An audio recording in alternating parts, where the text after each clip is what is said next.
जौस्राङाव गसंनानै थानाय जिरायनानै थानाय जोंनि मानगोनां दैदेनगिरिफोर आगे बाटे बैठकन राहाल हमरे के रागुआमान आरो दिनैनि बे सानजौफु इसोरखौ खुलुमनाय सिबिनायाव नुजाफैनो हानाय इसोरनि मानसिफोर और ये इतवार दिन में ईश्वर के सेवा करे अवाल सब यीशु मसीह के भाई बहन मन आंनि आखायाव प्राय 20 मिनिटसो दंबावो मोर हाथ में 20 मिनट तक समय है 3 बाजिसिम टाइम टेबलाव होनाय दङ देवल टाइम तो 3 बजे तक है नाथाय आं सानो एसे टाइमखौ बारा लाब्लाबो आं सानो गाज्रि मोननाय नङा মই सोचा तो মই थोड़े खन बागरा लेगबो तो बया ना पाबाय जोङो दहाय फुङाव जे इसोरनि बाथ्रानिफ्राय नायदोंमोन बिनि फारसे जोङो एसे थांफिननि हमने आज बयान ईश्वर के बात सुनत रहिए ओहे बच्चान बाटे हमने थोड़े खन घुरा आङो सिगाङावनो जेफनिया 2:1 निफ्राय 3 खौ फरायनो थाखाय खावलायबाय जेफनिया 2:1 फोट से पढ़े मैं कहा तो असमिया से पढ़ा तो हे नीला साथी आईगा थी हमको नौंग होंगे दिन तुहर दरे उरी नौंग होंगे जिहर प्रचंड क्रोध तुम्हालोकर ओपरत नौंग फरोंगे जिहर क्रोधर दिन तुम्हालोकলৈ नौ आहोंगे तुम्हालोके गोट हुआ एके लोग हुआ जिहर हाहन प्रणाली फालन करोता हे पृथ्वीर आटाई नम्र लोक बिलाक तेव बिचारा धार्मिकता बिचारा नम्र बिचारा कि जाने जिहर क्रोधर दिना तुम्हालोके लुकाय थाकिबोलै भाबा बे बाथ्राखौ इसोरा जेफनिया नाबिनो होदों आरो बियो गावनि मानसिफोरनो बै समाव बियो लाबोदोंमोन ई बच्चान के ईश्वर अपन जात अपन आदमी मनले छावा मनले सफनिया नाबी के द्वारा कहर रहे इसोरा गावनि मानसिफोरखौ गोख्रों रावजों बुंदों लाजि रोङै जाति होननानै ईश्वर उखर जात उखर छावा मन के कहे है ए नीला जाति मान ऐसन कहे है माब्रै इसोरनि मानसिफ्रा इजराइलफ्रा लाजि रोङै जाति जाखो ओ मन ईश्वर के बंश रहन ईश्वर के छावा मन रहन काली नीलास साराम नायके एसे जात होलान बेखौ जोङो बे बिजाबखौ नायोब्ला एक आयदायाव बिसोरनि आखल आरो मावनाया इसोरनि देखायाव हामजा जानाय जायाखै एहे कागज के एक आयदा में हमने देखल से काली ईश्वर ऐसे कहला उकर मतलब होला वो ईश्वर के छावामान ईश्वर के आगे में के बहुत बया काम करत रहा है माने ईश्वर के डूब देवत रहा है इसोरगा बिसोरखौ अनथांनानै मिस्र देशनि गलाम बैनायनिफ्राय लाबोदोंमोन मोसेनि गेजेरजों ईश्वर इतना दया कर मिस्र देश में जो गोलाम में रहत रहे उखर से मुक्ति कर के मूसा के द्वारा लानात रहे आरो बिसोरनो थांनानै थानो थाखाय इसोरनि मानसि बादि आयेन होदोंमोन और वो मंजे ईश्वर के आगे में एक तो आदमी जैसे सफा से ठीक हिसाब में रहे ले वो मनले विधान आईगा देवत रहे नाथाय बिसोरो आयेनखौ सिफायदोंमोन किंतु ईश्वर के मूसा के द्वारा देवल ओहे आईगा के ओहे जात मान लंघन करत रहे बिसोरनि सिगांनि राजा गाज्रि मानासे राजानि आमोलाव मानासे नाम के एक तो राजा के अमल में आरो बिनि फिसाला राजा आमोननि आमोलाव और उखरे बेटा आमोन के समय में इसोरनि देखायाव बिसोरो गाज्रि मावदोंमोन ओहे जात मान ओहे आदमी मान ईश्वर के आगे में इतना घिनौनिया काम करत रहे पाप कर रहे जेब्ला जोसिया राजा जादोंमोन जेखन जोसिया नाम के एक धन राजा बन रहा है बे गाज्रिखौ जोसिया राजाया फोसाबदोंमोन ओ जोसिया राजा उमन के जात में जी खराब काम चलते आवते उके सुधराय के लिए चेष्टा करत रहा है नाथाय बे गाज्रिया जोबनाय जायाखैमोन किंतु चेष्टा कराल से भी ओहे जात मन के मध्य में खराब काम माने पाप कराल बंद नहीं हुई रहा है इसोरनि मानसिफ्रा इजराइलफ्रा बिसोरो गुबुन मोदायखौ बिसोरो खुलुमदोंमोन ईश्वर के जात इस्राएल जात मान सृष्टिकर्ता ईश्वर के सुइर को सेवा करेक्ले शुरू करत रहा है खानान ने मुदाय बाल को बिसरे खुलुमदोंमोन खानान में उमान एक टू बाल खाके सेवा करत रहा है ओहे के है ईश्वर के चुइर कोन सेवा करेक्ले शुरू करत रहा है बाला जादों जाहैबाय बार अखानि मुदायमोन ओ बाल होला हावा तुफान के देवता बेजों लोगोसे नख्रांनि सान अखाफोर हाथरखिफोरखौबो बिसोरो खुलुमदोंमोन उखरे संगे संगे चांद बिन को सूरज उके भी सेवा करेक्ले गोर लागेक्ले शुरू करत रहा है जायखौ मोसेया ईश्वरनि बाथ्राया बे सोरजि जानायखौ खुलुमनो नाङा होननानै बुंदोंमोन ईश्वर के बच्चा मूसा के द्वारा कहत रहा है सृष्टिकर्ता ईश्वर के बदली सृष्टि हुआल जिनिस मान के बनाई कुन सेवा ना करबा बिसोरो सोरजिगिरि ईश्वरखौसो खुलुमनांगौमोन सृष्टि करे के सेवा करेक रहे नाथाय सोरजि जानायखौसो बिसोरो खुलुमदोंमोन किंतु सृष्टि हुआल के है बनाई कुन उमान सेवा करत रहा है बेजों लोगोसे बिसोरो मेलखम मुदायखौबो खुलुमदोंमोन और उखरे संगे संगे मेलखम नाम के एक टू नाथ के भी उमान सेवा करत रहा है आमोननि मुदाय बे मेलखमा आमोन के नाथ हेके बेनो उन्दै गथ'फोरखौ बलि होनाय जायोमोन और उखरे सेवा में छोटका छावा मन के बोली देवत रहा है बे आमोन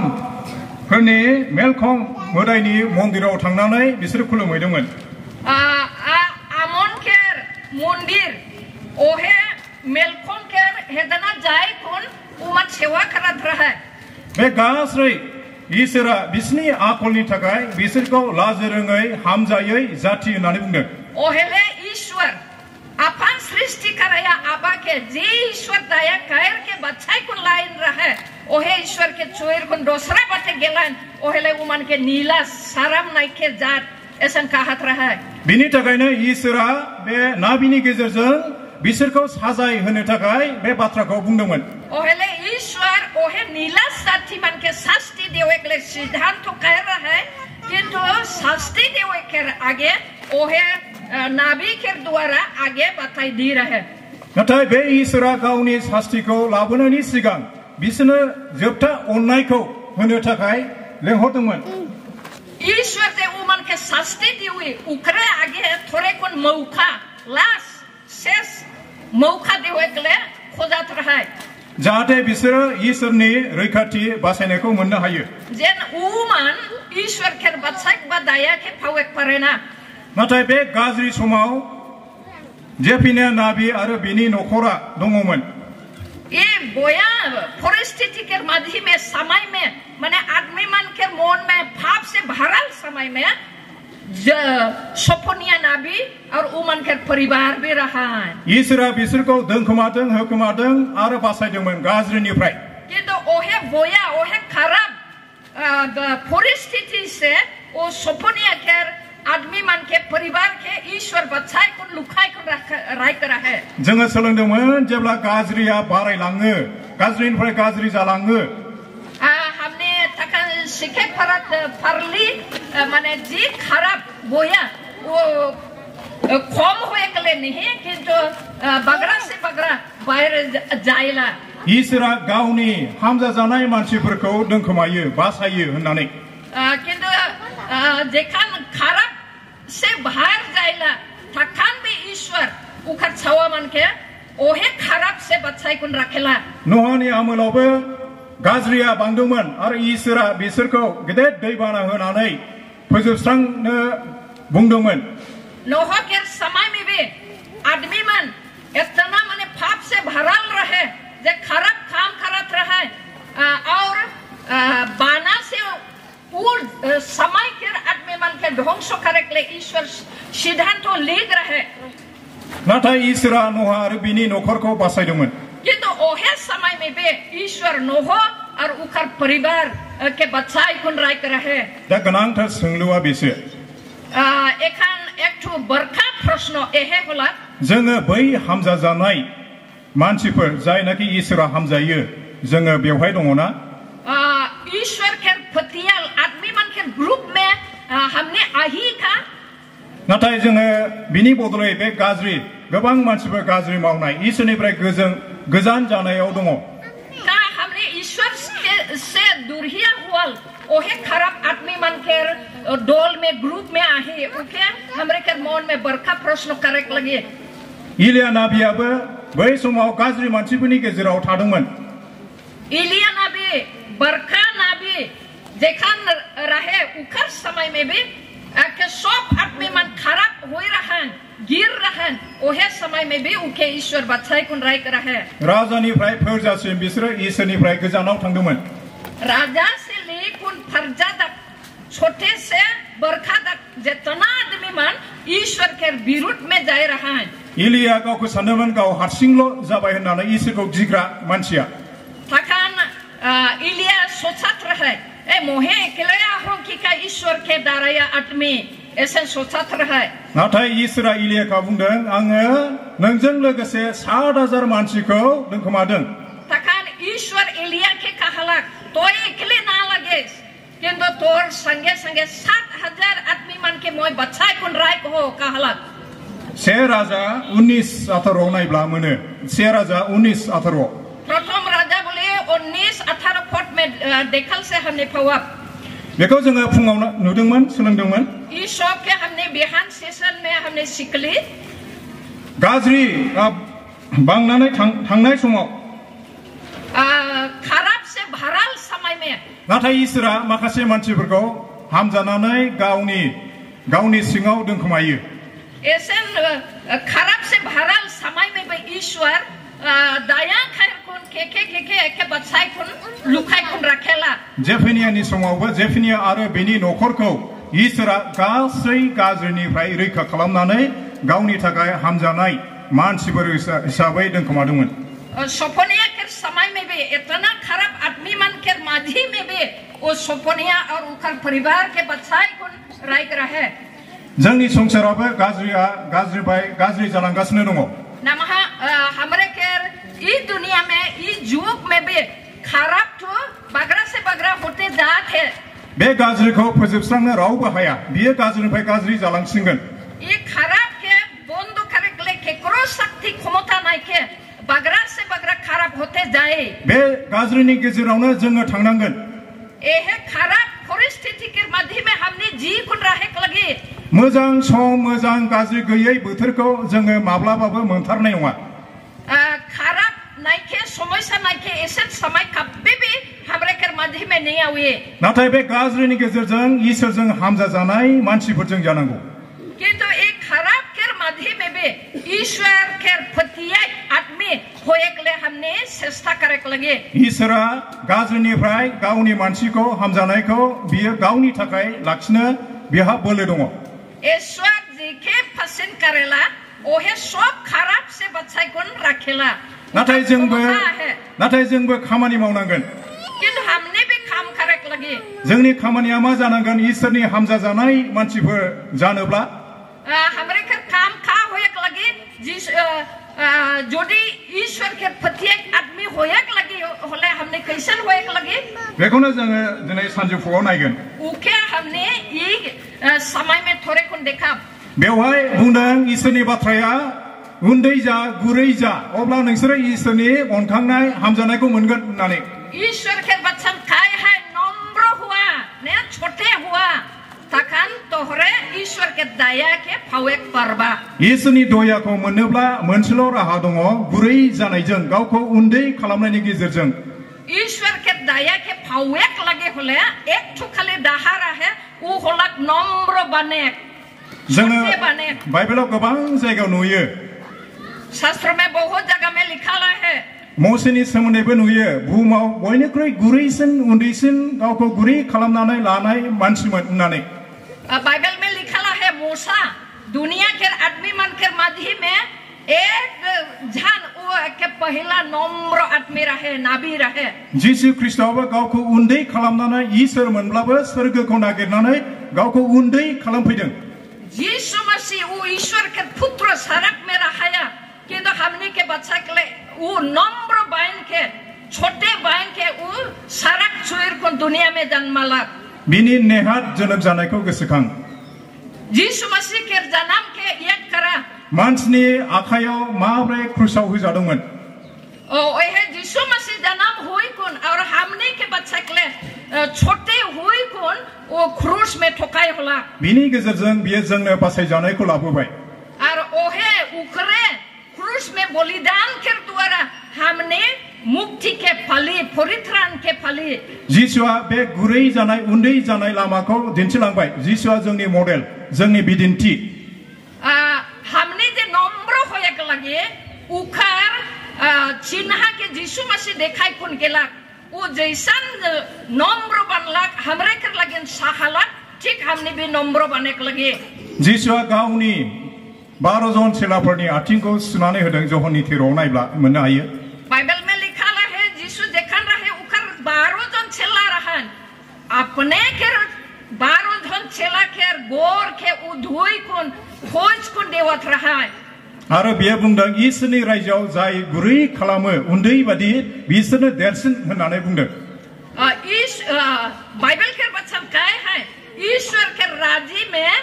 जे मन अपन के सबसे छोटका बने ना नम्र होए ना ओहे आदमी मन के बरखा बनल जाए. नाथाय गोबां समाव बे उन्दै जानाय गावखौ उन्दै खालामना लानायखौ जोङो गोरोन्थि बुजियो. किन्तु बहुत समय में हमने निजा के माने छोटे बने के लिए मुश्किल लगेला. उन्दै खालामना लानाय माने गावखौ दुर्बल खालामनाय लोरबां खालामनायखौसो बुजियो. छोटे हुए नम्र हुए माने अपन के दुर्बल के देखाय होला जैसे सोचे ना. नाथाय बे बोलोग्रा इसोरनि सिगाङाव जाय इसोरा गासिबो हायो जोंनि सोरजिगिरि बिनि सिगाङाव जोङो गावखौ गुरै खालामनांगौ. किन्तु जी ईश्वर हमने के सृष्टि करलक और सब के सृष्टि करलक ओहे बरखा पराक्रमी ईश्वर के आगे में हमने सब सिर झुके के लगे नम्र होए के लगे. अब्ला जोङो गुरै खालामना लायोब्ला जोंखौ बियो गोजौ खालामगोन. जेखन हमने नम्र हुआ सिर झुका थकान है वो हमने के ऊपरे उठाए. जिसुआबो बेखौनो दिन्थिलोङो. जिसु उहे के देखाय कुन गेला. जोंबो बिनि सेला जानानै गावखौ उन्दै खालाम लानांगौ आरो इसोरनि हामजा जानाय बिनि दयाखौ जोङो नागिरनांगौ. ठीक जिसु जैसन करलक ठीक ऐसे हमने बे एक नम्र बाइन के छोटे हुई कुन ईश्वर के दया के फावे के लिए चेष्टा करे के लगे. इसोरा मोसेनि गेजेरजों इजराइल जातिखौ मिसर देशनिफ्राय 400 बोसोर गलाम बैनायनिफ्राय रैखा खालामदोंमोन बासायनानै कानान देशआव लाबोदोंमोन. इस्राएल जायदमान मिसर देश में 400 बच्चर तक गोलाम बन कुन रहत रहे उखरे बंधन से मोसा के द्वारा ईश्वर छुराय कुन लानला. गावसोरखौ बासायनो हानाय थाखाय बिसोरो बोलोआनो गैलामोन पावरलेस जाबायमोन. उमने और के मुरी उठाय फारि ऐसे कोनो मौका बा उमन के रास्तायै सेराय रहे. नाथाय बे समाव इसोरा सोमोनांथाव मावनायनि गेजेरजों बिसोरखौ मिसर देशनि बोलोग्रा देशनि आखाइनिफ्राय उदां खालामदों. किन्तु ओहे गोलाम अवस्था से ईश्वर आश्चर्य कार्य कर के उमन के मुक्ति कर कुन स्वाधीन कर कुन निक्साय कुन लानात रहा लानला. जेब्ला ओंखारलांदोंमोन हौवाफ्रा 6 लाख होननानै बुंदों आरो हिनजाव आरो गथ'फोरखौ साननाय जायाखै. प्राय 20 लाखसो मानसिफ्रा ओंखारलांदों. जेखान मिसर देश से निकल कुन आवत रहा थकान मराद मान के खाली गंठी हुआल गेला 6 लाख आदमी उमन निकलत रहे और छवा छोटका और जानी मन के लिए कौन 20 लाख आदमी मन उमन निकल कुन आय रहा है. इसोरा बिसोरखौ मिसर देशनिफ्राय कानान देशआव थाङोब्ला सिदा लामाजों थाङोब्ला 3 मासनिफ्राय 4 मासनि गेजेराव सौहैनांगौमोन. ओहे मिसर देश से कानान देश में सीधा जाके लगे होले 3 महीना नहीं तो 4 महीना खाली रास्ता रहे. बिनि जायगायाव 40 बोसोर 40 इयर्स. किंतु ईश्वर 3 नहीं तो 4 महीना के बदले 40 साल हिटुआला. मानि थाखाय गोबाव बोसोर मारु गोरान जायगानि गेजेरजों इसोरा बिसोरखौ लांदोंमोन. खाली ईश्वर उमन के इतना लंबा घुराय फिराय के उमन के हिटुआला. हुदा बिजाब 8 सारियाव नायब्ला द्वितीय विवरण 8 अध्याय 4 पद में हमने देखे पड़ेला. बेवहाय बुंदों बिसोरनि गोरा गोसोखौ गुरै खालामनो थाखाय इसोरनि देखायाव ओहे इस्राएल जात मन बरियार मन के नाराम खारेकले ईश्वर एसेन हिथुआत रहा है बिसोरनि गोसोआ फारौनि गोसो गोरा बादि 4,400 बोसोर थानाय समाव बिसोरनि गोसोआ गोरा जादोंमोन 400 साल उमान मिस्र देश में फरौन राजा के नीचे रहे समय में उमान का मन ढोंगा नियर हो जाए रहे गोसो गोरानि बादै बिसोरनि गोसोआ गुरै गोसो नङामोन उमान के मन एके ढोंगा थेर एके बरियार हो जाए रहे मानियै गोसो गोरा गोसो होननानै बुंदों मानेकले नि फारेल अहंकार मन के उमान होय रहा बिसोरनि गोरा गोसोखौ गुरै खालामनो थाखाय इसोरा 40 बोसोर मारु गोरान फोथारनि गेजेरजों लांदोंमोन उमान के ढोंगा थेर बरियान मन के कालाइकले नम्र बनाइकले ईश्वर उमान के सुकान रास्ता दाहार में घुराई फिराई के ढेर साल हिथुआत रहा है 40 बोसोरनि गेजेराव जे मिस्र देशनिफ्राय फैनाय फिरिनि मानसिफ्रा थैजोबदोंमोन 40 बच्चर के मध्य में मिस्र देश से जितना आदमी मन निकल कर आवत रहे जंगल के भीतरे उमन सब मर गेलान कालेब आरो जोशुआनि बादै बे गोदान फिरिनि मानसिफ्रासो कानान देशआव हाबदोंमोन जोशुआ कालेब और जंगल में निकल कर आवाल पीछे जितना जनमाला ओहे मन है ईश्वर के मनोनीत कानान देश में ढुके पड़लान